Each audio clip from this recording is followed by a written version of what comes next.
Estevão, ou a pregação de Estevão diante do Sinédrio, depois que os apóstolos tinham instituído os diáconos. Foram 7 diáconos que o Senhor ali mandou ungir, consagrar. Os apóstolos consagraram esses homens, e Estevão começa a se destacar. Ele começa a trilhar um caminho de um ministério muito próspero em todos os sentidos diante do Senhor, e por causa disso vai se levantar muito levante diante do seu ministério. A gente sabe que toda vez que nós queremos fazer algo para o Senhor, se levanta muitas barreiras no mundo espiritual para que a obra do Senhor ela não venha a ser feita, porque as coisas do Senhor elas são espirituais, não são naturais. Por isso que nós temos que orar, interceder, para que Deus venha nos dar a força, o domínio próprio, para que possamos estar diante do Senhor de pé em qualquer circunstância da nossa vida e da nossa caminhada com Ele. Então esse jovem rapaz, esse diácono cheio do Espírito Santo, ele vai fazer uma trajetória. Desde a chamada de Abraão, vai passar pelo chamado de Moisés, José.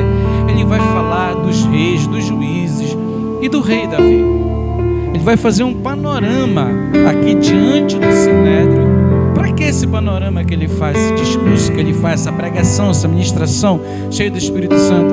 Ele faz justamente para se confirmar as Escrituras e tudo aquilo que foi escrito sobre o Messias, porque Estevão serve a Jesus, serve a Yeshua, serve o Rei dos Reis e Senhor dos Senhores.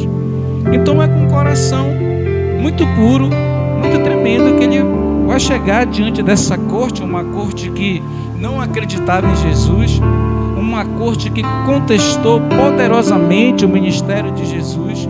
Mas Estevão não vai olhar para o homem, Estevão vai fazer a vontade do Senhor de Deus. Então vamos ver aqui no telão o capítulo 7. É muito longo esse capítulo.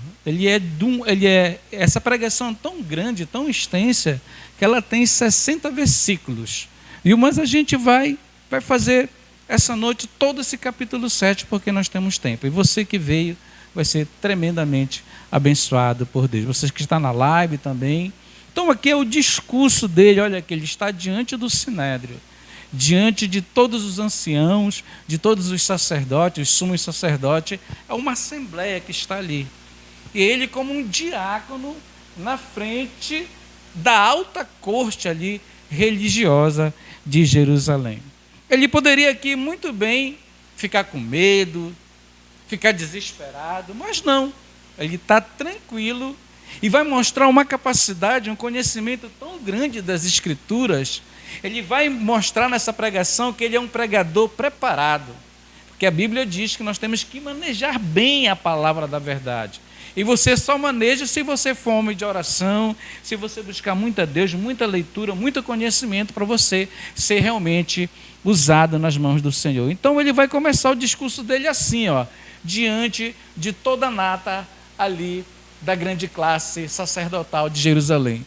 Então o sumo sacerdote perguntou a Estevão. Estevão está lá na roda. São verdadeiras essas acusações? Porque nós sabemos que os inimigos estavam testemunhando, contando muitas mentiras, muitas inverdades diante de todo o povo daquilo que Estevão estava fazendo. Que Estevão está fazendo bem. Estevão está o quê? Fazendo a obra do Senhor, e através da sua mão, através do seu diaconato, através do seu serviço, Deus usa ele de uma maneira sobrenatural. Então Deus usa ele nas maravilhas, no poder de cura, de tudo aquilo que você possa imaginar dentro do ministério de um grande homem de Deus. Então o sumo sacerdote, como ouviu do povo, os inimigos ali da cruz, aqueles que não acreditavam ali quando a igreja estava crescendo muito, quando a igreja estava chegando e todo mundo ali estava se convertendo, por isso que eles vão perguntar, e contaram muita mentira, muita balela, e isso chegou ali na alta classe dos sumos sacerdotes. Por isso que ele pergunta. Então o sumo sacerdote perguntou a Estevão: são verdadeiras essas acusações que o povo está fazendo diante de você, o que você está fazendo por aí em Jerusalém? Ele vai dizer, a isso ele respondeu, irmãos e pais. Olha, veja como ele começa. Ele vai começar logo pregando e ministrando. A isso ele respondeu, irmãos e pais, ouçam-me. O Deus glorioso apareceu a Abraão, lá no capítulo 12.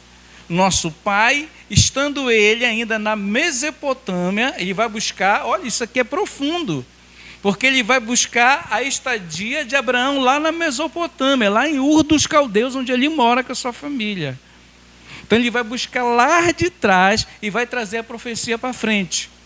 O Deus glorioso apareceu a Abraão, quando Abraão teve um grande encontro com Deus. Quando a gente vai estudar a história de Abraão, a gente vê que a família dele, serviam vários deuses. Era uma família politeísta, que o pai dele era um adorador de vários deuses, o pai dele vendia ídolos, e só ele na casa dele que teve encontro com Deus. Por isso que o Senhor fala no capítulo 12, ali de Gênesis, para ele largar tudo, abandonar toda aquela idolatria e sair de lá para uma terra que o Senhor ia entregar uma grande promessa nas mãos dele. Então é isso que Estevão está fazendo. Olha, o Deus glorioso apareceu a Abraão, nosso pai da fé, né? Estando ele ainda lá no Iraque hoje, olha, atual Iraque, na Mesopotâmia.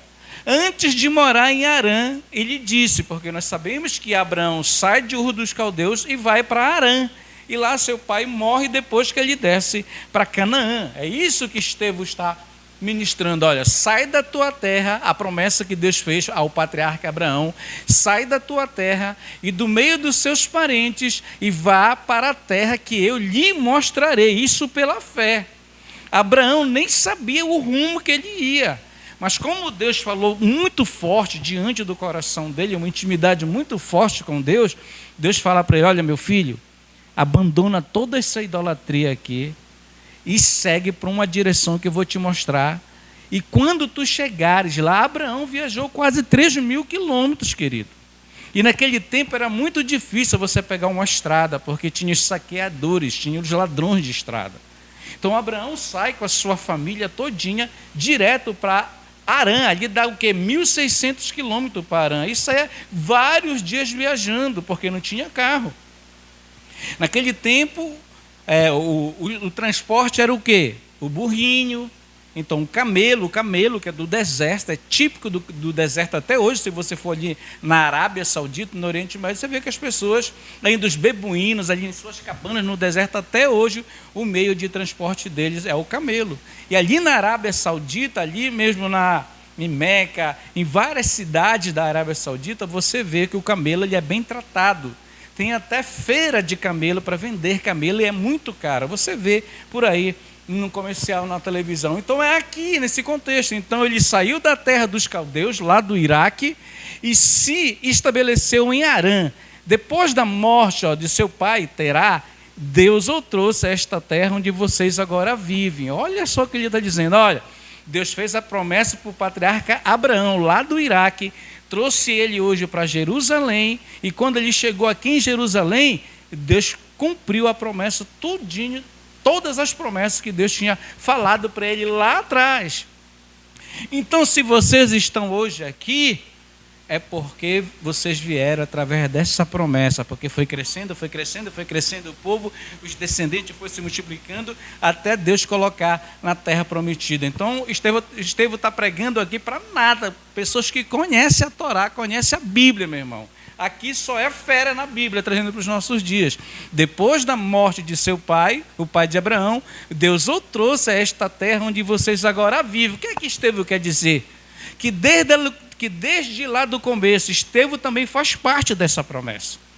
E que se ele está fazendo tudo o que ele está fazendo, porque ele conhece as Escrituras, ele conhece o Deus poderoso, ele sabe que Jesus é o Messias, e que a obra que ele está fazendo era para eles também estarem fazendo.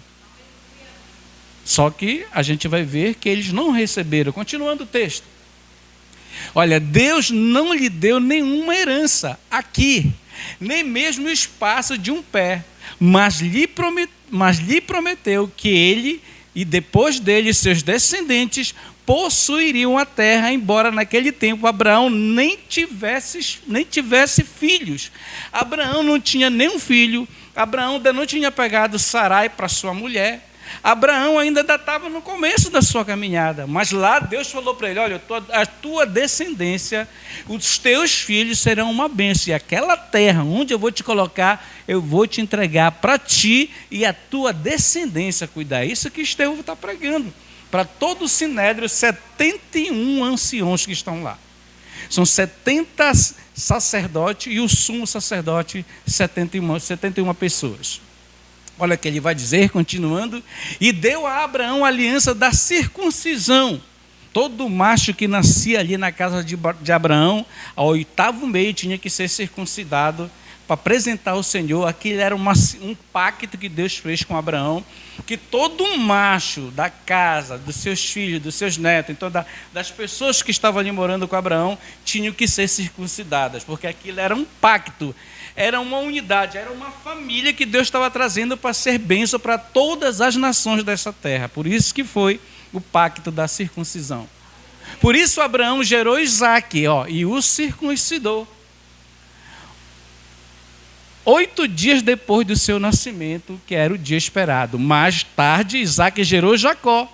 E os 12 patriarcas. Veja que começou com Abraão, foi para Isaque. Quando chegou em Jacó, cresceu muito a família de Abraão.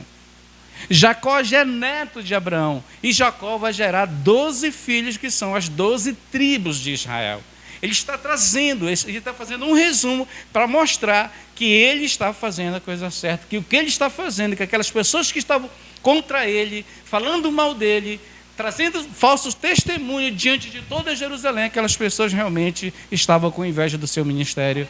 E Deus não estava com aquelas pessoas. Olha aí o que vai acontecer.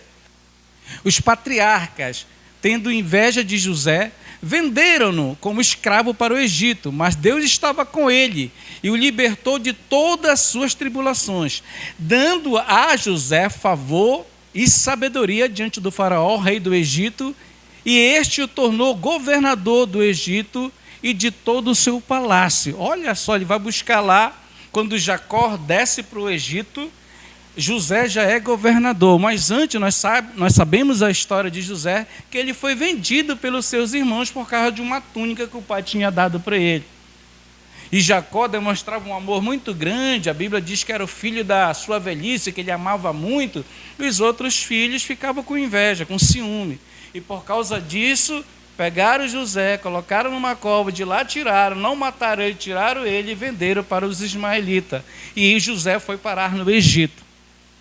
Mas com a fidelidade de José dentro do Egito, olha o que o texto diz: os patriarcas, tendo inveja de José, venderam. Os patriarcas são os irmãos de José, que ele está dizendo, das 12 tribos de Israel, como escravo para o Egito, mas Deus estava com ele e libertou de todas as suas tribulações.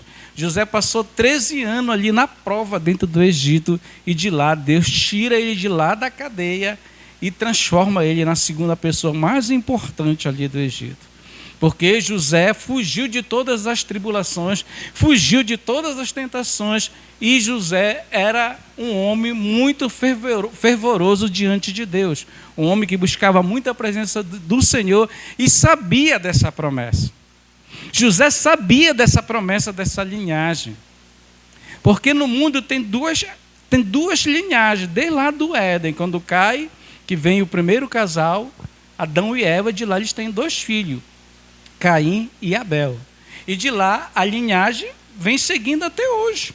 A linhagem de Adão, ela repousa em quem? Em Abel. De Abel vai para Sete, de Sete vai para Eno, de Eno vai lá para frente para Matusalém, chega em Noé, de Noé chega em Abraão. São muitos, eu estou só resumindo para você entender.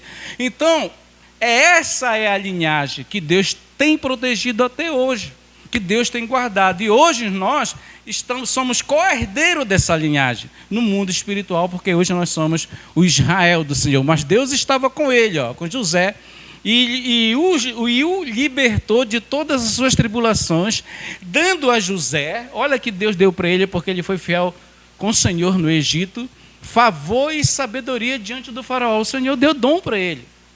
Ele tinha dom de revelar os sonhos das pessoas.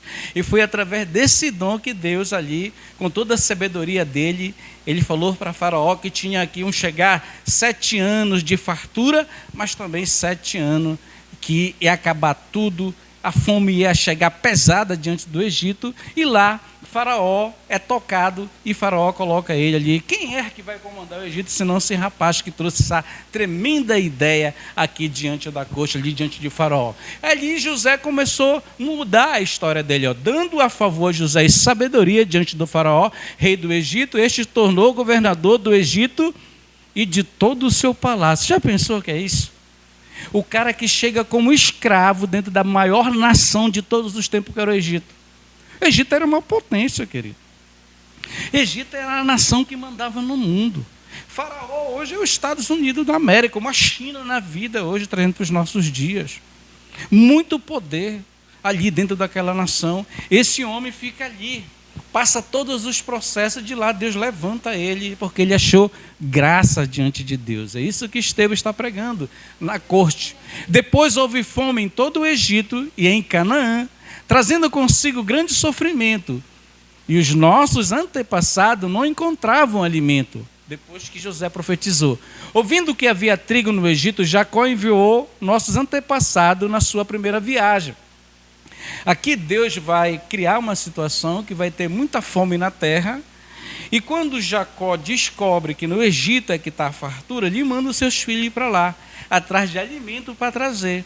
E nós conhecemos a história que quando seus irmãos chegam lá, José dá a se conhecer a ele depois. No começo não, José começa ali fazer uma interlocução com ele, começa a querer testar eles, a fidelidade deles, para ver se realmente eles tinham mudado, para ver se realmente era um parente dele. E foi nessa batalha de idas e voltas, até Deus ali criar uma situação, e José se revela aos seus irmãos, que é um dos momentos mais lindos dentro da Bíblia, quando a gente vai estudar a história de José. A história de José começa no capítulo 37 de Gênesis e vai até o 49, para você que quer ler a Bíblia. Amém?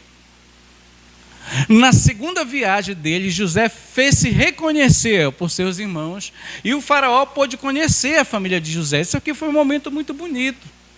Quando José se revela aos seus irmãos, eles choram ali, e Deus traz Jacó para o Egito. Ali o Senhor manda eles para uma terra, ali a terra de Gósen, e eles ficam ali. A geração de José, essa geração, ela comeu do bom e do melhor ali, mais de 250 anos dentro do Egito. Só depois que chega outro faraó que não conhecia o Deus de José, José já estava morto, que começou a oprimir o povo. Aí vai para 430 anos, de lá Deus chama Moisés, liberta o povo, eles seguem a viagem até a terra prometida. Amém? Dá uma glória a Deus, está entendendo? Então, na segunda viagem dele, José fez-se reconhecer por seus irmãos, e o faraó pôde conhecer a família de José. Você pensou esse privilégio? Não era para qualquer um, porque o faraó é muito ocupado. Mas aqui, José apresentou a família dele ali ao rei, o grande rei do Egito, ao faraó do Egito. Isso era privilégios para poucos naquela época. Continuando o texto. Depois disso, José mandou buscar seu pai Jacó e toda a sua família, que eram 75 pessoas. Você já pensou? 75 pessoas. Isso aqui é tremendo, queridos. A família de Jacó começou com 12 filhos, e aquilo foi se multiplicando. Quando eles descem ao Egito, já tem 75 pessoas para descer para o Egito. Dessas 75, foi milhares e milhares de pessoas até que Moisés chega para libertar. Quando Moisés chega para libertar esse povo, meu irmão, se a gente for estudar a história, porque quando sai todo aquele povo de Egito, se você for juntar mulheres, crianças, homens, a história diz que chega a 2 a 3 milhões de pessoas que abandonaram o Egito ali, quando Deus tira aquele povo. Então entrou com 75 e sai de lá com 1 milhão de pessoas para passar 40 anos no deserto, para que Deus venha entregar a terra prometida ao povo. Amém?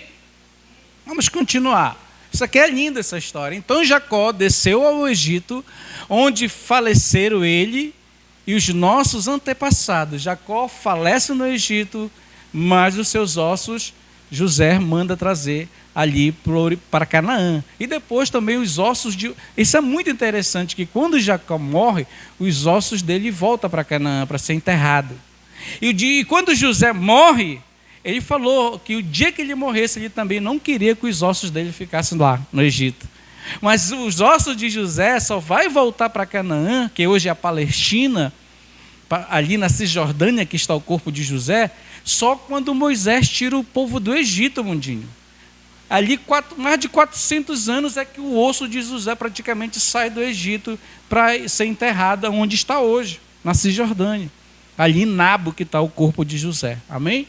Então Jacó desceu ao Egito, onde faleceram ele e os nossos antepassados. Olha, seus corpos foram levados de volta a Siquém, e colocados no túmulo que Abraão havia comprado ali dos filhos de Amor por certa quantia. Isso aqui até hoje está lá.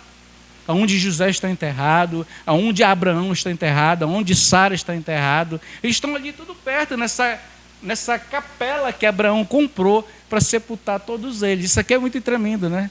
No arrebatamento da igreja, eles vão ressuscitar ali um pertinho do outro. Abraão ali perto de Sara, Raquel está ali por perto, Jacó está ali por perto, José está tudo ali enterrado hoje, seus ossos estão lá. Está aí na televisão, querida, na mídia, é só você pesquisar. Onde é que está o túmulo de José? Onde é que está o túmulo de Abraão? Hoje está lá, está tudo lá guardado. É um lugar ali muito visitado, é uma grande... Hoje é uma grande... É tipo assim, um templo que é grande... igreja grande, está lá os túmulos do patriarca, até hoje, para a glória do nome do Senhor.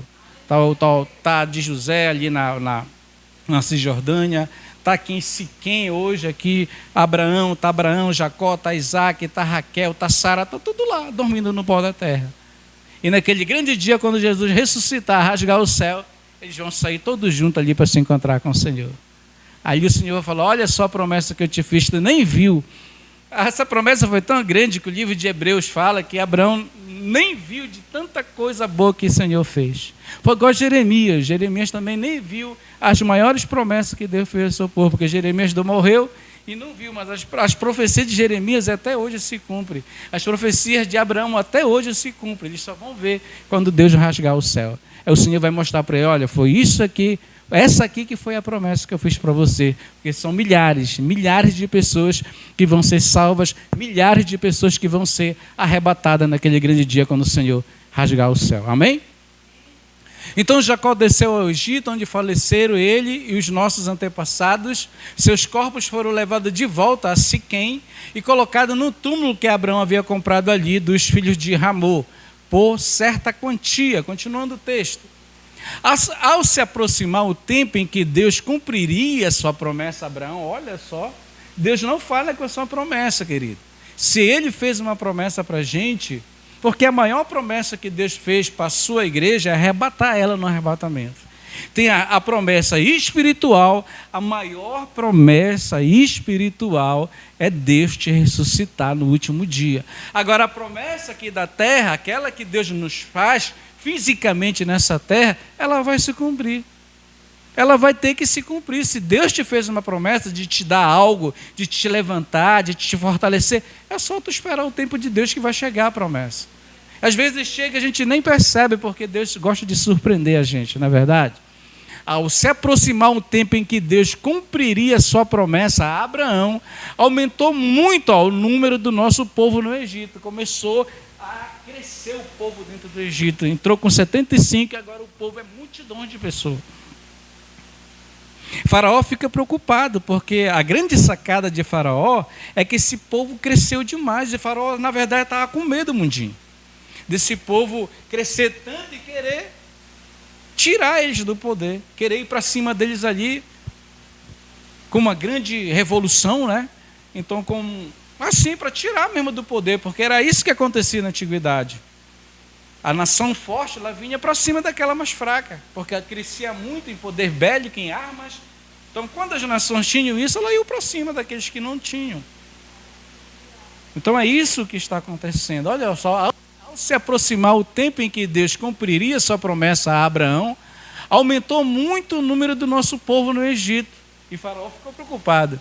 Então outro rei, que nada sabia a respeito de José, passou a governar o Egito, e como chegou lá, falou: mas que multidão é essa?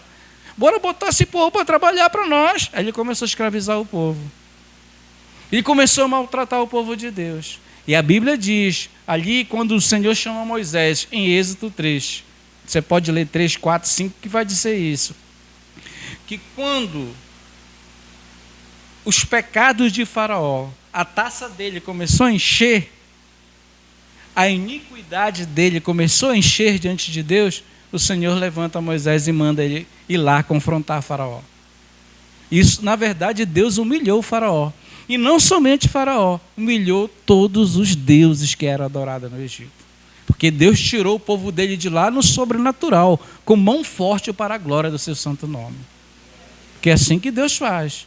Então outro rei que chegou lá não conhecia a boa relação que José tinha com o antigo Faraó, e o povo começou a crescer e começou a incomodar. Foi igual Estevão, quando o ministério dele começou a incomodar, começou a crescer, o povo começou a ficar com inveja dele. Começou a criticar ele. O ser humano ele é complicado, né, meu irmão? Então vamos lá. Ele agiu traiçoeiramente para com o nosso povo e oprimiu os nossos antepassados, obrigando-os a abandonar os seus recém-nascidos para que não sobrevivesse. O caso de Moisés. Ele começou a oprimir. Não, bora matar todas essas crianças que estão nascendo aí. Bora matar, porque esse povo não pode crescer. E começou a matar as crianças, e principalmente os meninos, né? Para que não viesse procriar ainda mais ali dentro do grande Egito. Naquele tempo nasceu Moisés, que era um menino extraordinário. Por 3 meses ele foi criado na casa de seu pai. Ele nasceu, passou só 3 meses lá. Isso é muito tremendo. Porque a perseguição começou diante do povo de Deus. Por quê? Porque a promessa já estava para se cumprir. Quando a promessa está para se cumprir, é muito levante que parece, querido. É muitas barreiras que aparecem. Essa é a grande verdade. Olha, naquele tempo nasceu Moisés, que era um menino extraordinário. Por 3 meses ele foi criado na casa de seu pai. Você já pensou o que é isso? Uma criança ali com 3 meses, ela já está ficando bonitinha, a família, né? Aquele conchego, aquela coisa maravilhosa. É igual aquele netinho do teu bonitão, né? O filho do Denis, né? Como é o nome dele? O Anthony é muito bonitão, um brancão, né? Muito bonitão. Então isso aí, o Moisés era muito bonitão, querido. Uma criança linda. Você já pensou, Mundinho? Uma criança linda nascer ali, uma promessa e ficar só 3 meses dentro da tua casa, tu tem que mandar a criança para o rio, se desfazer dele. Por isso que a mãe dele ficou louca.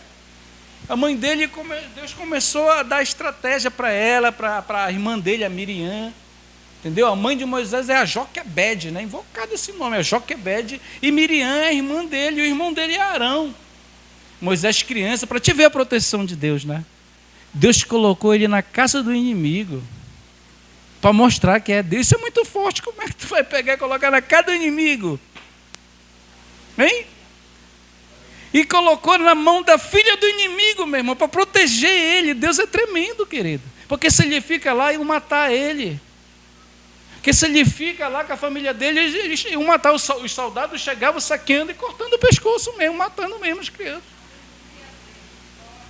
É igual o Boko Haram hoje ali na África. Eles chegam matando todo mundo, cortando com teçada a cabeça, decepando. É assim que está o Boko Haram aí no Sudão da África. Estão matando muitos cristãos aí o Boko Haram. Então isso aqui é tremenda a proteção de Deus. Quando foi abandonado, olha, a filha de Faraó, quando ele foi abandonado lá, que a mãe dele coloca ali no cestinho, porque não tinha mais onde esconder ele. Com certeza ela já tinha escondido ele de todo jeito, porque a gente sabe o que uma mãe faz. Meu irmão, para ela pegar essa criança, colocar no cestinho, colocar no rio, porque ela não tinha mais alternativa. E mesmo assim ela falou: Miriam, vai vendo para onde ele vai, para a gente saber onde ele está. Isso é tremendo, querido. Quando foi abandonado, ele foi abandonado. Ó. Deus tocar no coração da filha de Faraó. A filha do Faraó o tomou e o criou como seu próprio filho. Tu é doido, hein? A estratégia de Deus, manda. Ele vai, hein? Ele vai, Deus é estrategista, né? Não, ele vai na cestinha e ela está banhando lá. Sempre lá, com certeza essa menina sempre estava ali naquele lugar, naquele horário ali, banhando naquele rio. No palácio, né? Porque o palácio ali do faraó dava ali na beira do rio. Era uma das coisas mais lindas que tem quando a gente vai estudar. Era uma coisa mesmo de louco. Aí o cestinho, ela vê aquilo, ela vê aquele menino, ela não tem filho. Quem sabe ali ela não poderia engravidar, né? Quem sabe ela era estéril. E ela pega esse bebezinho lindo e ela vai cuidar dele e vira o filho dela. E lá ele cresce em toda a sabedoria e ciência do Egito e se torna no que ele foi. Porque Deus guardou a promessa. Porque Deus guarda a nossa vida, guarda a nossa promessa. Ó, olha o que aconteceu. Quando foi abandonada, a filha do faraó o tomou e o criou como seu próprio filho. Que tremendo, querido. Moisés foi educado em toda a sabedoria dos egípcios e veio a ser poderoso em palavras e obras. É interessante isso aqui. Olha que o texto está dizendo que ele foi dotado em toda a ciência do Egito, que não era pouca coisa. Em palavra, mas quando Deus chama ele, que ele já está com quase 80 anos para exercer o chamado dele, depois de tudo que aconteceu, ele diz que ele não sabe falar, né? Ele diz que ele não é bom nas palavras, e o texto está dizendo que ele era, olha aqui, os egípcios veio, e ele veio ser, deixa eu ler por aqui, Moisés foi educado em toda a sabedoria dos egípcios, e veio a ser poderoso em palavras e obras. Mas quando Deus chama ele lá, ele dá para trás, eu não sei falar. Existe uma tradição, uma história que encostaram um ferro quente na língua dele e ele ficou meio gago. Mas a Bíblia não fala isso. Isso é uma tradição que tem por aí quando a gente vai estudar no profundo. Ao completar 40 anos, Moisés decidiu visitar os seus irmãos israelitas. Que ele está ali no Egito morando, ele já está aqui com 40 anos, ele está no flor da idade dele, e ele descobre que ele é hebreu, que ele é diferente. E ele começa a visitar eles, começa a ficar perto deles, e quando o faraó descobre que ele matou um egípcio, aí, meu irmão, ele fugiu do Egito. E vai para o deserto passar 40 anos, e com 80 anos Deus chama ele de volta para tirar o povo. Isso é tremendo, né? Olha, ao ver um deles sendo maltratado, Moisés, por um egípcio, saiu em defesa do oprimido e o vingou matando o egípcio. Só que tinha um soldado lá que viu. Um funcionário ali do faraó viu ele fazendo isso. E chegou lá na corte e denunciou. Isso era pena de morte, querido. Você matar um egípcio, você matar um romano, era pena de morte. Moisés, teve que vazar do Egito. Ele pensava que seus irmãos compreenderiam o que Deus estava usando para salvá-lo, mas eles não compreenderam naquele momento. A gente não compreende certas coisas que acontecem na vida da gente. Porque a gente não sabe o futuro, mas Deus já sabe de tudo. Muitas coisas acontecem na nossa vida, a gente não compreende. A mesma coisa que, ele pensava que seus irmãos compreenderiam que Deus o estava usando para salvá-lo, mas eles não compreenderam naquele momento porque era uma situação muito difícil, inconveniente, e era difícil de aceitar. E a mesma coisa acontece na vida da gente. Tem situações que a gente não entende, mas Deus já sabe o que é melhor para a gente. Então vamos lá. Olha, no dia seguinte, Moisés dirigiu-se a 12 israelitas que estavam brigando e tentou reconciliá-los, dizendo: homens, vocês são irmãos, por que ferem um ao outro? Mas o homem que maltratava o outro empurrou Moisés e disse: quem o nomeou líder e juiz sobre nós? Falando para Moisés, porque Moisés aqui é um egípcio. Ele é um israelita, ele é um hebreu, mas também ele é um egípcio, é considerado, tem ali a sua cidadania egípcia. Mas um homem que maltratava, não, quem és tu para chegar aqui no nosso povo e querer dar ordem? Porque Moisés estava querendo já defender o povo, e Deus já estava começando a tocar no coração dele. Quer matar-me como matou um egípcio ontem? Ouvindo isso, Moisés fugiu para Midian, onde ficou morando como estrangeiro e teve 2 filhos. Então foi uma situação que Deus criou. Eu creio que tudo está na direção de Deus. Foi criada aquela situação e Moisés enfrenta, dá todo esse problema, ele vai embora porque já era a hora dele sair daquele lugar. Aí ele vai para Midian. E olha lá o que acontece quando ele chega em Midian. Ele encontra Jetro. Jetro tem as filhas. E uma das filhas de Jetro, que Jetro é sacerdote de Midian, a Zípora, é a esposa de Moisés. E Moisés ali vai construir família, vai ser pastor de ovelha. Ali foi mais um trabalhar de Deus na vida dele. Um homem cheio de conhecimento, um homem intelectual, agora vai cuidar de família. Deus vai dar uma esposa, ele vai ter Gerson e outro filho dele, esqueci o nome agora. Eliezer, se eu não me engano. É Gerson e Eleazar, se eu não me engano. São esses aí, os filhos de Gerson. Ele teve esses 2 filhos. E esses filhos foram guardados, foram protegidos. Mais tarde, quando a gente vai estudar a história, a gente vê que o que aconteceu com os filhos de Moisés, eles vão fazer parte ali dos levitas do Senhor. Vão entrar ali na parte onde os levitas preparavam o culto. Eles vão se tornar esses instrumentos ali para ajudar os levitas ali quando ganham a terra prometida. E até hoje tem descendente de Moisés por aí espalhado. Mas isso aí é uma outra ministração, uma outra pregação. Passado 40 anos, olha querido, depois de 40 anos, apareceu a Moisés um anjo nas labaredas de uma sarça, lá em Êxodo 3, em chamas do deserto, perto do Monte Sinai. Vendo aquilo, ficou atônimo. Por quê? Porque ele está aqui pastoreando o texto, e está pastoreando os rebanhos. Olha o que está acontecendo aqui em Êxodo 3. Deixa eu ler aqui rapidinho para você entender o que está acontecendo, o que é que ele está falando aí, o Estevão, diante da corte aí do Sinédrio. Aqui diz que Moisés está pastoreando, e é naquele dia que Deus vai mudar a vida dele. Depois de 40 anos, ele está com 80 anos aqui, Moisés. Quem sabe em seus pensamentos, não tem mais nada para mim, já estou com 80 anos, entendeu? Eu vou ficar por aqui mesmo, já tenho 2 filhos, mas é naquele dia, olha o que o texto diz aqui, Deus fala com Moisés em Horebe. Apacentava Moisés, Êxodo 3:1, apacentava Moisés o rebanho de Jetro, Reuel, seu sogro, sacerdote de Midian. Certo dia, conduzindo as ovelhas para além do deserto, chegou a Horebe, o grande monte de Deus. Ali o anjo do Senhor se revelou a ele numa chama de fogo que saía do meio de uma sarça. Moisés observou aquilo, porque a sarça estava lá se consumindo, o fogo pegando na sarça, aqui na sarça, o fogo ardendo nela, mas não se consumia, não apagava. Aquilo que chamou a atenção dele, olha que diz aqui o texto. Ali o anjo se revelou numa chama de fogo que saía do meio de uma sarça. Moisés observou a sarça, ela está pegando fogo, mas ela não se consome. A gente sabe que pega fogo, que uma hora vai se acabar, vai se apagar, vai virar lenha e vai ficar só o toco lá, não é isso? No deserto. Mas essa aqui não apagava. Essa aqui ficava todo o tempo ali piscando e aquilo chamando Moisés. Deus já está chamando ele, meu irmão. Está chegando o dia da vitória. Está uma posse aí, ó.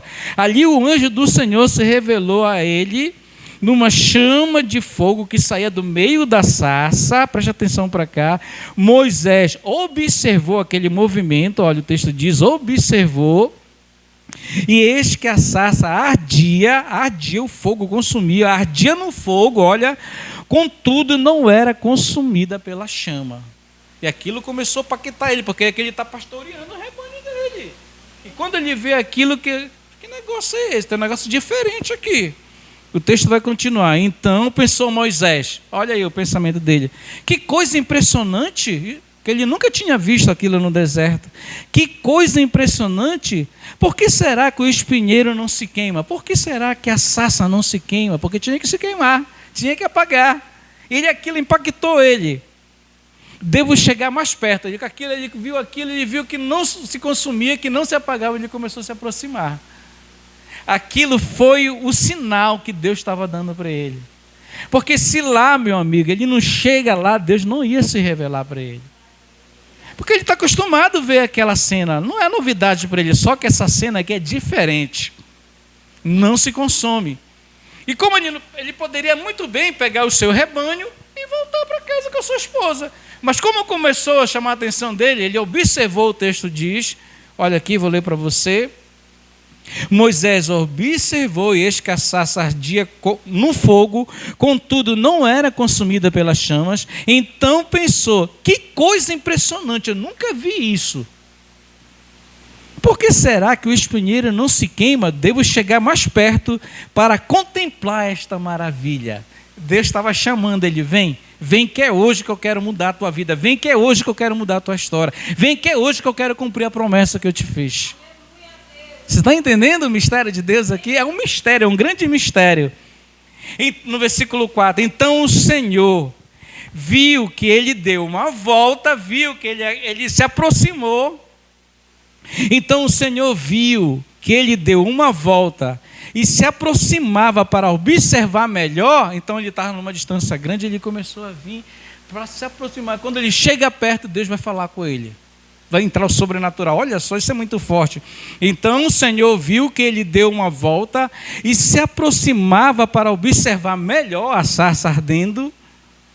Deus o chamou no meio da sarça ardente. Já pensou o que é isso, querido? Quando ele se aproxima, Deus branda do céu: Moisés, no original, Moshe, aqui Moisés. Ao que ele prontamente respondeu: eis-me aqui. Eis-me aqui, Senhor. Eis-me aqui. Então, quando a gente se aproximar de Deus, olha aí que a gente fala para ele: eis-me aqui, Senhor. Faz o que tu quiseres da minha vida. Eis-me aqui, Senhor. Eu entrego a minha vida nas tuas mãos. E Deus continua a dizer: não te aproximes daqui. Relação, intimidade. Tira as sandálias dos teus pés. Olha, isso aqui é muito forte. Tira a sandália dos teus pés, porque o lugar em que estás é terra santa. Porque na presença de Deus não é de qualquer jeito. Ali o movimento é sobrenatural, isso aqui. A pessoa sai do físico, da realidade, e entra no sobrenatural com Deus. E no sobrenatural, assim, não, pode tirar a sandália do teu pé. Quem sabe ali a sandália dele não estava suja, né, Mudinha? Porque ele é pastor de ovelha, é lama ali no deserto. Hein? Só lama, por isso que o Senhor manda ele tirar. Não, tira a sandália dos pés, para entrar na presença do Senhor.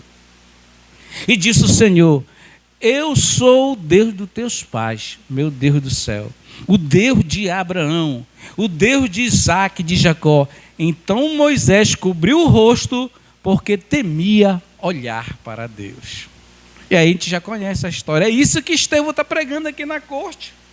Para toda a nata. Passado 40 anos, apareceu a Moisés um anjo nas labaredas de uma sarça, em chamas no deserto, perto do monte Sinai, o Horebe, é o mesmo monte. Vendo aquilo, ficou atônito, ficou impactado, impressionado. E aproximando-se para observar, ouviu a voz do Senhor: Moshe, ele: eis-me aqui, eu sou o soberano Deus de Israel, o Deus que fez a promessa. É isso que Estevão está pregando, querido. Ah, Jesus. Eu sou o Deus de seus antepassados, o Deus de Abraão, o Deus de Isaac e o Deus de Jacó. Moisés, tremendo de medo, não ousava olhar para a sarça ardente, porque ele ouviu a voz do Senhor. Sabe o que eu entendo aqui? Aqui o Senhor está adornando ele. Aqui o Senhor está enchendo ele de uma unção tão forte. Quando ele pisa na Terra Santa, o Senhor dá uma unção tão poderosa para ele suportar aquele povo rebelde no deserto que queria cacetar ele quando faltava comida. Porque a unção tem que ser forte, senão tu não aguenta, meu irmão. A unção tem que ser forte, senão o cara não aguenta a luta que vem, as tribulações que vêm, que são muito grandes. Se tu não tiver com Deus, tu não aguenta, tu abandona o barco. Olha só, queridos irmãos, então o Senhor lhe disse: tire as sandálias dos teus pés, porque o lugar em que você está é a terra santa. Que terra santa é essa, pastor? Hoje é a Jerusalém, ali em Jerusalém. Trazendo para os nossos dias, a terra santa no mundo espiritual é a presença do Senhor. Quando a gente entra na presença do Senhor, é a terra santa espiritual. E hoje no mundo profético é a Jerusalém. Não é mais lá o Monte Horebe, onde o Senhor revelou, não. Hoje a terra santa é Jerusalém, que é o relógio escatológico do mundo. Todas as profecias hoje tem que se converge a Jerusalém, porque os profetas apontam tudo para lá, para Jerusalém, para a Palestina atual. Amém? Dá glória a Deus aí. Então vamos lá, querida. Nós vamos matar isso aqui hoje. De fato, tenho visto a opressão do meu povo no Egito, ouvi seus gemidos e desci para livrá-lo. Isso aqui é tremendo, aquilo que eu falei. Quando os pecados de Faraó em oprimir o povo de Deus subiu ao céu, o Senhor falou, não é agora que eu vou derrubar esse cara do poder. Porque o cara apronta. Tem um carequinha lá no STF que ele está aprontando demais. Ele está passando do limite. Está fazendo coisas se envolvendo com o banqueiro. Meu irmão, que Deus tenha misericórdia do carequinha. Porque ele está passando do limite. Quando o Jeová pegar ele de jeito, meu irmão, depois ele vai ficar só chorando por aí. Olha aí. Tendo de fato visto a opressão sobre o meu povo do Egito, ouvi o seu gemido, desci para livrá-lo. Porque Deus cuida da gente, Deus cuida da igreja, Deus cuida do povo dele, querido. E nós temos que acreditar nisso, nós temos que ter fé nisso, que Deus está vendo tudo que o homem faz. Você viu que ela pregou, se você é justo diante de Deus, Deus vai te honrar. Não vai, o salmo que ela leu, lá na frente no versículo 25, diz que Deus não deixa os descendentes dele mendigar o pão. Que Deus não deixa faltar nada para o justo, para aquele que realmente honra o Senhor. Deus não deixa faltar. É isso que está acontecendo aqui. De fato, tenho visto a opressão do meu povo no Egito, ouvi seu gemido e desci para livrá-lo através do ministério de Moisés. Venha agora, e eu o enviarei de volta ao Egito. Esteve pregando. Este é o mesmo Moisés que tinha rejeitado com estas palavras: quem nomeou líder e juiz? Ele foi enviado pelo próprio Deus para ser líder, libertador deles, por meio do anjo que lhe tinha aparecido na sarça ardente, que ele está falando do chamado de Moisés. E vai continuar, ele os tirou de lá, fazendo maravilhas, sinais no Egito, no Mar Vermelho, quando ele toca a vara lá e o mar se abre para o povo passar, Estevão está pregando, e no deserto durante 40 anos. A gente sabe que esse povo viu de tudo. Não envelhecia a sandália deles, não envelhecia as roupas dele, tinha tudo de bom para eles. De noite, ali a coluna de fogo para proteger do frio, e de dia a nuvem ali cobrindo tudo, a proteção de Deus, querido. Deus cuidou desse povo. Ele os tirou de lá, fazendo maravilhas e sinais no Egito para envergonhar e humilhar Faraó, para mostrar que ele é o Deus poderoso e soberano dessa terra. No Mar Vermelho, quando Faraó vem com seus cavalos e cavaleiros para querer tragar o povo de Deus, para querer matar o povo de Deus, porque Faraó se arrepende. Faraó se arrepende e vai atrás do povo, querido, para matar o povo. O que foi que eu fiz? Qual foi essa decisão que tomei, que soltei esse povo de ver com seus cavaleiros tudinho? E quando chega lá na borda do Mar Vermelho, o Senhor fala para Moisés: Moisés, manda o povo marchar, Moisés. Usa a autoridade que eu te dei. E Moisés bota o cajado. Puá! E começa a se abrir. E o povo passa a pé enxuto. E quando todo o povo passa, atravessa o Mar Vermelho, ou o Mar de Junco no original, depois que todos passaram, Faraó também vai querer passar. Aí de lá o Senhor fecha o mar, e lá eles são afogados, e lá todos os cavaleiros de guerra, todos os soldados de Faraó são tragados pelo mar, e lá eles são mortos. Até hoje tem, aí a história está mostrando que até hoje tem vestígio ali, que a arqueologia tem encontrado no nosso mundo atual. Este é aquele Moisés que disse aos israelitas: Deus lhes levantará dentre os seus irmãos um profeta como eu. Ele já está falando aqui de Jesus, do ministério de Jesus, porque Moisés foi muito usado por Deus.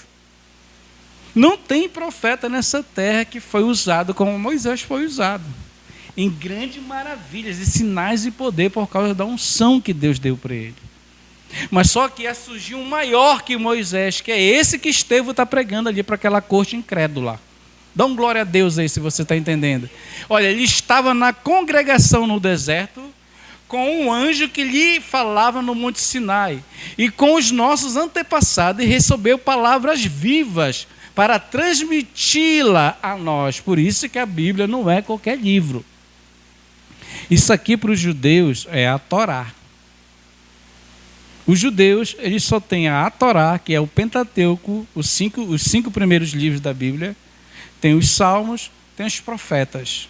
E tem outros livros das tradições dele, tem a Mishnah e outros e outros. Mas para nós não, é a Bíblia Sagrada, são 66 livros, porque nós cremos no Messias e seus discípulos escreveram o Novo Testamento, o apóstolo Paulo escreveu o Novo Testamento junto com os discípulos de Jesus. Então é isso que ele está dizendo, que o Messias veio, que o ensino dele é aquele ensino que ele está pregando, é aquilo que ele está ali ministrando e fazendo maravilha através do nome de Jesus, do Messias. Ele está pregando para a corte aqui de Jerusalém, querida, a corte que mandou matar Jesus, a corte que não acreditava no Messias. Mas ele aqui com sabedoria diante de Deus falando que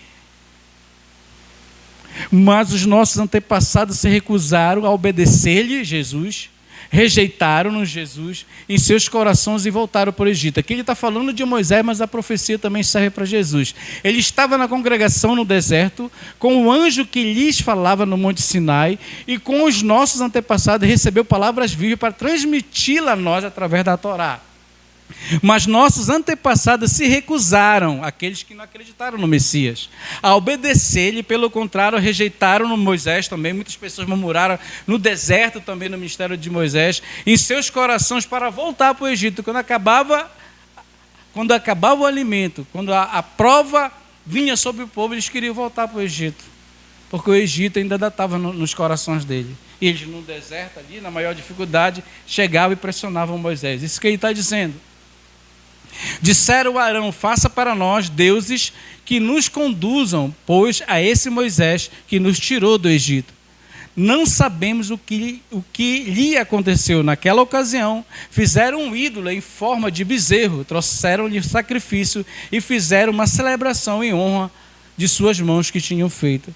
A gente sabe que quando Deus chama Moisés para o monte, para Moisés passar 40 dias para Deus entregar as tábuas da lei, os 10 mandamentos para ele, Moisés está para lá, para cima do monte. E quando Moisés vai para lá, Arão, o irmão dele, fica na liderança. E o povo se corrompe, começa a fazer bezerro de ouro, começa a adorar. E quando Moisés vem de lá, meu irmão, ele vem muito furioso. Ele pega a tábua, joga no chão, quebra a tábua e chama aqueles que querem servir a Deus. Faz uma separação.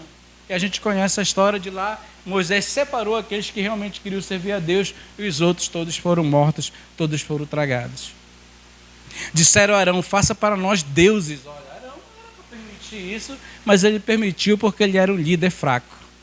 Vamos continuar. Mas Deus afastou-se deles e os entregou à adoração de astros, conforme o que foi escrito no livro dos profetas. Foi a mim que vocês apresentaram o sacrifício e a oferta durante de 40 anos no deserto. Israel, Deus cobrando do povo. Sabe o que Deus está falando aqui? Que Estevão está pregando e ministrando? Poxa, eu tirei vocês do Egito, dei tudo para vocês, e vocês ainda vão adorar outros deuses? E vocês ainda vão querer servir outros deuses que não fazem nada por vocês, que não vê, que não enxerga, que não anda, que não come? O Senhor cobra aqui, o Senhor está cobrando, olha. Mas Deus afastou-se deles e os entregou à adoração dos astros, conforme o que foi escrito no livro dos profetas. Olha que Deus diz: foi a mim que vocês apresentaram sacrifícios e oferta durante de 40 anos no deserto, ou nação de Israel? Cadê o respeito? Cadê a consideração? Cadê a gratidão? Deus está falando para o povo. Ao invés disso, levantaram um santuário de Moloque aqui. Esse santuário de Moloque é aquele Deus que fica com a mão assim, onde as pessoas vão lá, colocam a criança para ser queimada na mão deles. Eram pessoas do povo de Israel que se corromperam, foram para o lado da idolatria e levavam os seus bebês, as suas crianças, para colocar na mão de Moloque para ali como oferenda. Era assim que chegou ali. Quando a gente vai estudar os livros de Juízes, quando a gente vai estudar o livro dos reis, dos profetas, a gente vê que uma parcela das pessoas se corromperam. se afastaram da presença de Deus, entregando a sua vida aos ídolos e os seus próprios filhos. Olha, ao invés disso, levantaram um santuário de Moloque e a estrela do seu Deus Refã, ídolos que vocês fizeram para adorar. Portanto, eu os enviarei para o exílio, para além da Babilônia. Por isso que foi um dos motivos de Deus mandar o povo para o cativeiro babilônico. Foi por causa também da idolatria. Não foi somente para eles não guardarem os anos sabáticos, mas também foi por causa da idolatria. Ah, vocês não querem obedecer? Então vocês vão passar 70 anos ali no Iraque, de novo na Babilônia, de onde Deus tinha tirado Abraão.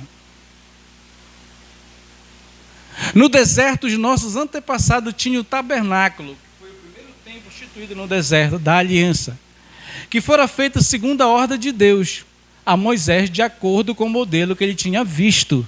Deus mostra o tabernáculo para Moisés e manda construir igualzinho como é lá no céu. Isso aqui é tremendo, hein? Porque Deus queria ficar perto do seu povo. Deus queria que o povo ali compreendesse que Deus queria o melhor para eles. Então, para Deus mandar construir um tabernáculo ali no deserto, porque Deus queria sentir ali o seu povo, a sua adoração, a sua gratidão diante de tudo aquilo que tinha acontecido com eles. Deus estava carente de adoradores. E hoje é a mesma coisa, Deus está carente de adoradores, pessoas que querem realmente fazer a vontade do Senhor. Moisés, de acordo com o modelo que ele tinha visto, que Deus mostrou para ele. Por isso que a igreja aqui, que hoje é o templo, não é por mim. Não é pela missionária, não é por ninguém que está aqui. A igreja somos nós precisamos nos reunir para adorar a Deus e fazer a vontade do Senhor. Olha só como é tremendo, no deserto os nossos antepassados tinham o tabernáculo para adorar a Deus, para agradecer a Deus, para seguir em viagem. Moisés, de acordo com o modelo que ele tinha visto, tendo recebido o tabernáculo, nossos antepassados o levaram sob a liderança de Josué, quando tomaram as terras das nações que Deus expulsou diante deles. Esse tabernáculo permaneceu na terra até a época de Davi. Por que até a época de Davi? Porque depois de Davi, o rei Salomão vem e constrói o primeiro templo, o grandioso templo de Jerusalém. Antigamente só era um tabernáculo, eles montavam e desmontavam, porque eles estavam atravessando o deserto, e onde eles paravam, eles montavam ali, adoravam a Deus, chegava a Shekinah do Senhor, a presença do Senhor. O livro de Hebreu, onde estudou, mostrei para vocês aqui. Então a presença do Senhor era com aquele povo no deserto, apesar de todas as rebeldias daquele povo, mas Deus era com aquele povo. Deus ama aquele povo e ama a sua igreja, ama o seu povo, querido. Deus nos ama, a gente que vacila mesmo. Olha aqui. Aqui ele está falando que da entrada do povo, através do ministério de Josué, que foi Josué com todas as tribos que tiraram os povos diante deles para ganhar a terra prometida. A gente vê ali Jericó, que as muralhas de Jericó desceram ao chão, num grande sobrenatural de Deus, depois de 7 dias ali de rodear a muralha, que está no livro de Josué. E Deus segue com o seu povo, eles vão para a borda do Jordão, assim como aconteceu no Mar Vermelho, também o Jordão vai se abrir para eles passarem, ali através da Arca da Aliança, que abriu com os seus sacerdotes, os levitas, levando a arca, para ganhar a terra e distribuir as tribos, como Deus prometeu, querida. É isso que ele está falando, e essa promessa foi feita para Abraão lá anos atrás, ele está dizendo. Então vamos terminar. Que encontrou graça diante de Deus e pediu que lhe permitisse providenciar uma habitação para o Deus de Jacó. Mas foi Salomão que lhe construiu a casa, o primeiro templo de Jerusalém. Todavia, o Altíssimo não habita em casa feitas por homem, como diz o profeta. Então, o que foi que aconteceu? Davi tinha um desejo grande de construir um templo, uma casa para Deus, porque Davi era um adorador por excelência. Davi amava muito o Senhor, ele queria estar na presença do Senhor. Quando ele chegava da guerra, ele ia logo tomar um banho e vinha para a casa de Deus, pegava os levitas, os sacerdotes, queria estar na presença de Deus, porque ele sabia que a presença de Deus é a coisa melhor do planeta Terra, estar na presença de Deus. Ele tinha esse desejo, mas o Senhor falou para ele: não, como tu é um homem de guerra, nas tuas mãos tem muito sangue, é o teu filho que vai nascer, é ele que vai construir o templo para mim. E Salomão constrói o primeiro templo. A gente sabe que a glória desse templo foi muito forte por causa dos holocaustos, dos grandes sacrifícios que foram postos lá diante do povo. E Deus desce no terreiro naquele dia, abençoa aquele povo tremendamente. É isso que ele está falando aqui também, na sua ministração, confirmando as profecias. Olha, o céu é o meu trono e a terra, o estrado de meus pés. Isso aqui é tremendo, soberano Deus. O céu é meu trono e a terra, o estrado de meus pés. Que espécie de casa vocês me edificarão, diz o Senhor? Ou onde seria meu lugar de descanso? Não foram as minhas mãos que fizeram todas as coisas? Povo rebelde, obstinado de coração e de ouvidos, vocês são igual aos seus antepassados. Sempre resiste ao Espírito Santo. Agora Estevão está pagando na mente daquela corte ali. Aqui ele vai apertar o discurso e vai falar tudo aquilo que Deus mandou ele falar. Querido, um diácono falando para um sumo sacerdote da alta corte ali de Jerusalém. E eles começaram, quando ele começou a pregar daqui para frente, ele vai começar a endurecer o discurso. Ah, meu irmão, o negócio vai começar a pegar fogo aí, o negócio. Olha aí, presta atenção. Qual dos profetas os seus antepassados não perseguiram? Eles mataram aqueles que prediziam a vinda do justo, de quem agora vocês se tornaram traidores e assassinos. Estevão está falando para aquela corte corrompida, aquela corte que não recebeu o Messias, aquela corte que criticava o ministério do Messias, seus discípulos e seus apóstolos. Estevão está dizendo, olha, isso que vocês fizeram lá no passado, matando os profetas e matando em nossos dias, vocês são o quê? Vocês são traidores, vocês são assassinos diante de Deus. Falando para aquela corte lá, que está cheia de Deus.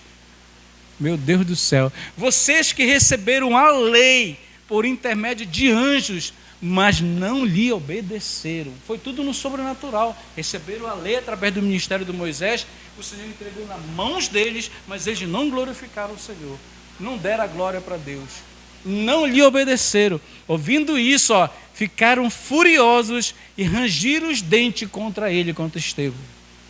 Porque Estevão estava apagando na mente deles, como é que te fala? Exortando eles naquela corte, coisas que era para eles estarem fazendo. Estevão que está fazendo. Estevão que está fazendo a vontade do Senhor. Estevão que está falando das profecias. Vocês abandonaram o barco. Vocês não acreditaram na revelação do Filho de Deus. Vocês não querem saber das coisas de Deus. Vocês só pensam nos seus interesses. Vocês só pensam só aqui em ganhar dinheiro. Vocês não cuidam das viúvas, vocês não cuidam das famílias. Era isso que estava acontecendo. E quando ele começou a exortar eles, que eles se diziam tal, os grandes de Jerusalém, que usavam as melhores roupas, que queriam parecer, Jesus chamou dessas pessoas aqui de hipócritas em Mateus 23. Que eles engoliam um mosquito e vomitavam um camelo. De tão maus que eles eram, de tão maus que eles eram, de tão mal que eles não acreditaram na revelação do Messias. Qual dos profetas os seus antepassados não perseguiram? Eles mataram aqueles que prediziam a vinda do justo, de quem agora vocês se tornaram traidores e assassinos. Vocês que receberam a lei por intermédio de anjos, mas não lhe obedeceram. Ouvindo isso, ficaram furiosos e rangiam os dentes contra ali a palavra de Estevão no Sinédrio. Estevão não está nem aí. Mas Estevão, cheio do Espírito Santo, levantou os olhos para o céu e viu a glória de Deus. E Jesus de pé à direita de Deus no momento que ele começou a ministrar. E disse, veja o céu aberto e o Filho de Homem de pé à direita de Deus. O Senhor mostrou para ele, abriu a visão dele, de estar ministrando aqui, falando a verdade diante daquela corte corrompida. E o Senhor abre o céu e se revela para ele e mostra a glória para ele. É nesse momento agora que vão fazer um grande levante contra a vida dele. Mas eles tamparam os ouvidos, meu Deus do céu, e gritaram bem alto, lançaram-se todos juntos contra ele, quando ele começou a falar isso. Mas o céu já estava perto. Estevão já está vendo a glória e os traidores aqui querendo matar ele. É uma guerra aqui. Arrastaram-no para fora da cidade e começaram a apedrejá-lo. As testemunhas deixaram seus mantos aos pés de um jovem chamado Saulo de Tarso. Saulo consentiu a morte de Estevão. Paulo participou de tudo isso aqui, querido, porque ele pensava que ele estava fazendo a vontade de Deus, porque ele era um fariseu zeloso. Todos esses homens, a maioria, eram fariseus zelosos pela lei, mas não reconheceram a visitação do Filho de Deus. Nada. Olha o que vai acontecer. Vamos ficar de pé que a gente está terminando. Enquanto apedrejavam Estevão, este orava. Você já pensou que é isso aqui? Os caras levaram Estevão para fora, começaram a bater nele, começaram a apedrejar ele, e Estevão aqui cheio do Espírito Santo está orando pelo cara que está apedrejando ele. O povo está matando ele, o povo está massacrando ele. Por que ele está orando, pastor? Porque ele acreditou na revelação. Porque ele acreditou na revelação e ele sabe que ele estava certo. E ele sabia que ele estava fazendo aquilo, que estava fazendo a vontade de Deus. Que ele estava no momento certo, que ele estava ali cumprindo o seu papel. E por causa disso ele perdeu a vida. Então caiu de joelhos e bradou: Senhor, enquanto apedrejava Estevão, ele chorava: Senhor, recebe o meu espírito. Aqui Estevão entrega a alma dele, o ministério dele nas mãos do Senhor, enquanto as pessoas estão matando ele. Senhor, eu entrego o meu espírito, a minha alma nas tuas mãos. Por isso que eu disse na aula passada que ele nem sentiu esse apedrejamento. Ele está cheio do espírito. A pessoa pode ir dentro dele. Aqui na carne, a carne dele vai morrer, mas o espírito dele volta para Deus. Olha só, enquanto apedrejava Estevão, ele chorava: Senhor, recebe o meu espírito. Então caiu de joelhos e bradou: Senhor, não os considere culpado deste pecado. E dizendo isso, adormeceu, morreu.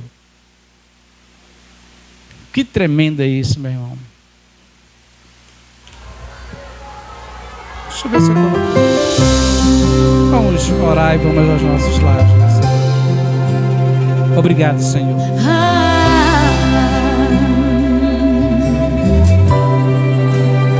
Obrigado, Senhor. Tua voz, Senhor. Obrigado, Senhor, pela Tua palavra. Tua voz, Obrigado, Senhor, porque hoje nós concluímos esse estudo. ecoar sobre as Quero te agradecer pela vida dos nossos irmãos que estão aqui conosco, que vieram no culto de ensino, meu Pai, nessa terça-feira. Somos gratos a Ti por mais um ano, por mais um Natal que está chegando, Senhor. As pessoas que estão conosco na live, nós queremos desejar desde já um Natal em família, um Natal maravilhoso para todos nós. Que possamos olhar, Senhor, para essa palavra nessa noite e que possamos aplicar na nossa vida. Que nenhum levante, que nenhuma tribulação, que nenhuma palavra contrária pode nos tirar dos caminhos do Senhor. Esse diácono, servo do Senhor, um homem cheio do Teu Espírito, Senhor, ali confrontando a nata, aquela nata religiosa, hipócrita, cheia do Teu Espírito Santo, e mesmo assim não pediu a cabeça deles. Pelo contrário, orou por eles, porque realmente eles não tinham entendido, Senhor, o mistério da salvação. Quão distante, Senhor, nós estamos desse nível espiritual. Um diácono cheio do Teu Espírito Santo, que não olhou para nenhum status social. Estevão não era pastor, não era sacerdote. Estevão, aos olhos daqueles homens, não era nada. Mas para Deus ele era tudo naquele momento. Para Deus ele era tudo naquele momento. Ele foi aí o primeiro mártir da igreja primitiva, o primeiro diácono mártir da igreja primitiva, há mais de 2000 anos atrás. E até hoje, Senhor, a sua ministração, a sua pregação, esse resumo que ele faz desde a chamada de Abraão até o ministério de Davi, Senhor, a chegada do Messias. Era um homem que tinha um conhecimento profundo da Tua palavra. Era um homem que te servia com amor. Era um homem que tinha compromisso com a tua palavra, com o teu reino. Que possamos ter mais compromisso com Deus, querido. Que possamos ter mais compromisso com a sua palavra. Hoje o mundo está corrompido. Hoje o diabo tem tomado conta de algumas igrejas. Hoje o diabo tem feito dentro das igrejas coisas de machucar os nossos corações. Hoje a gente vê por aí mulheres, meu Pai, mulheres profanas pregando a tua palavra, mostrando a sua parte sensual para o teu povo, Senhor. Está cheio na rede social de mulheres, de homens pregando de vestido, de sapato, mulheres pregando, Senhor, com roupas que não convém estar no altar. Quão longe, Senhor, a tua igreja está, Senhor, da primeira igreja do primeiro século. Que tu venha, Senhor, nos dar a capacidade, que tu venha nos dar a capacidade, a unção, uma autoridade forte, para que não venhamos cair em tentação, para que não venhamos envergonhar o teu nome. Nós não somos perfeitos, nós erramos sim, falhamos sim, mas eu creio que a gente mais acerta de que falha na tua presença. Que possamos, meu Pai, fazer uma reflexão nesse fim de ano, nesse Natal. Que possamos buscar a tua presença. Hoje, Senhor, uma geração de apostata. Hoje é uma geração de pessoas que não querem, Senhor, fazer a tua vontade. Mas Estevão, Senhor, nos deixa um legado de santidade, um legado de busca, um legado de intimidade, um legado, Senhor, de que é ser um servo, de que é ser um homem de Deus, de que é estar na tua presença. Obrigado, meu Deus. Obrigado, Senhor, por tudo que tu fez nesse lugar e por tudo que tu ainda vai fazer. Quero te agradecer pelo culto de domingo, a nossa confraternização, que foi uma bênção, Senhor, mais uma vez. Tu honrando o ministério, tu honrando as pessoas que estão aqui conosco. Esse lugar, Senhor, nós te apresentamos a construção desse templo agora em janeiro. Que tu venha usar o pedreiro, todas as pessoas que vêm, Senhor, que vão ajudar a construir esse lugar. Que esse lugar venha a ser um celeiro de almas para ti, um celeiro de jovens, de crianças, de pastores, cheio do conhecimento da tua palavra. Esse ministério, Senhor, é focado na tua palavra, no ensino das escrituras. E que tu venha ter misericórdia da minha vida, da vida missionária, de todos que estão aqui nesse lugar. Que tu venha tocar em seus corações para fazer uma nova aliança para contigo, um novo compromisso, Senhor, com esse ministério. Por isso nós te agradecemos nessa noite. Nós te agradecemos, meu Pai, nessa noite, porque conseguimos ministrar esses 60 versículos do capítulo 7. Muito obrigado, Senhor. Nos leva em paz aos nossos lares. Abençoa todas as pessoas que ficaram até agora conosco na live, Pai, recebendo esse ensino, essa palavra. Que tu venha abençoar a cada uma dessas pessoas que estão conosco nesse dia, Senhor. As pessoas que vieram, Senhor, de perto e de longe para estar conosco nessa live. Que tu venha abençoar grandemente. Que tu venha fazer a tua vontade e o teu querer, é que eu te peço nessa noite. Que a graça de nosso Deus e Salvador Jesus Cristo, o amor de Deus, o nosso Pai, a comunhão